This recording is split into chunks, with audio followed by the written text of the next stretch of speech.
అంబేద్కర్కి ఏ party వ్యతిరేకమని మీరు అనుకుంటున్నారు? కాంగ్రెసా, BJP? ఇప్పుడు ఈ దేశంలో అంబేద్కర్ గారికి ఎవరు వ్యతిరేకం కాదు.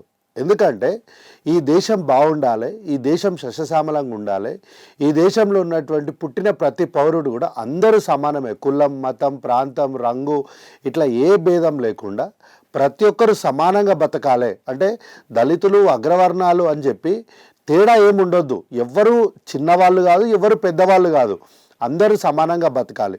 కాకపోతే ఏంటంటే ఆ రోజు 1947 మనకు స్వాతంత్రం రాకముందు వచ్చిన తొలినాళ్ళలో ఉన్నటువంటి కొన్ని సందర్భాలు మన భారతదేశంలో సహజంగా ఉన్నటువంటి మూఢనమ్మకాలు, లేకపోతే కొంత అగ్రవర్ణాలు, లేకపోతే పై స్థాయి వ్యక్తులు, వీళ్ళు కింద స్థాయి వ్యక్తులు అని కులాల వారిగా విడగొట్టి, అంటే ఈ కులాల వారి కూడా విడగొట్టింది కూడా ఎట్లా అంటే బయట వేరే దేశం వాళ్ళు వ్యాపారం చేసుకోవడానికి వచ్చిన వాళ్ళు మన మధ్యలో చిచ్చుపెట్టి ఐక్యతగా ఉన్న భారతదేశాన్ని విచ్ఛిన్నం చేయడానికి వాళ్ళు చేసిన కుట్రలో పావుగానో బలైపోయినగానో ఎట్లయినా సరే మనం వారిని పావుగా వాడుకున్నారని అనలేము, ఇంకోటి అంటే అమాయకులు అనలేము, అంటే బలైపోయినారు మన వాళ్ళు. సో అట్లా విడిపోయినటువంటి భారతదేశంలో అందరూ సమానంగా భవిష్యత్ తరాలు బతకాలని కొన్ని 100 సంవత్సరాలకు, ఒక దశాబ్ది కాలానికి ముందు చూపుతోని ఆలోచన చేసి డ్రాఫ్టింగ్ కమిటీ చైర్మన్గా, రాజ్యాంగ నిర్మాతగా, ఆయన అపర మేధావిగా ఒక మంచి పేరు తెచ్చుకున్న వ్యక్తి.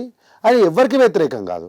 సరే ఆ రోజు ఉన్నటువంటి కారణాల్లో కొన్ని సమీకరణాలు మారిండొచ్చు, అంతకుమించి ఆయన ఎవరికి వ్యతిరేకం కాదు. కాకపోతే ఏంటి అంటే వారి యొక్క గుర్తింపు అత్యధిక రావడానికి కానీ, లేకపోతే ప్రపంచవ్యాప్తంగా వారిని గుర్తించడానికి కానీ ప్రప్రదమైనటువంటి అవకాశం కల్పించింది మాత్రం కాంగ్రెస్ పార్టీ.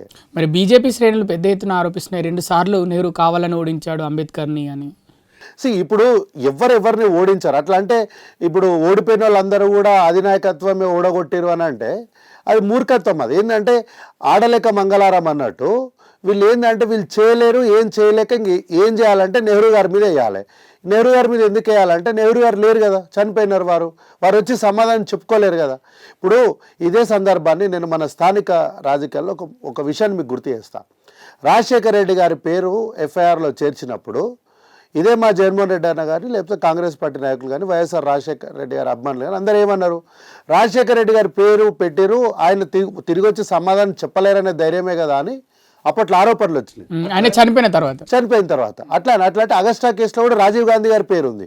రాజీవ్ గాంధీ గారి పేరు పెట్టినప్పుడు కూడా అట్లనే అన్నారు. అంటే కేసు పెట్టింది కాంగ్రెస్ పార్టీలో మళ్ళీ ఆయన చెప్పలేరనే ధైర్యమే కదా అన్నారు. కాబట్టి ఏంటంటే చనిపోయిన వాళ్ళ మీద ఆరోపణలు చేయడం అన్నది మంచి పద్ధతి కాదు, చాలా ఈజీ. అది ఒక రకంగా చెప్పాలంటే అట్లాంటి మాటలు, అట్లాంటి ఆరోపణలు చనిపోయిన వాళ్ళ మీద చేయొద్దు. అది ఒక రకంగా ఎవరైనా సరే, మీరైనా మేమైనా ఇంకో ఎవరైనా సరే అది కుసంస్కారం అని నేను అంట వ్యక్తిగతంగా. ఎందుకంటే ఎవరైనా సరే మనం ఒక ఆరోపణ చేసి, ఇప్పుడు నా మీద మీరేమైనా ఆరోపణ చేసినారనుకోండి, నేను దానికి సమాధానం చెప్తా.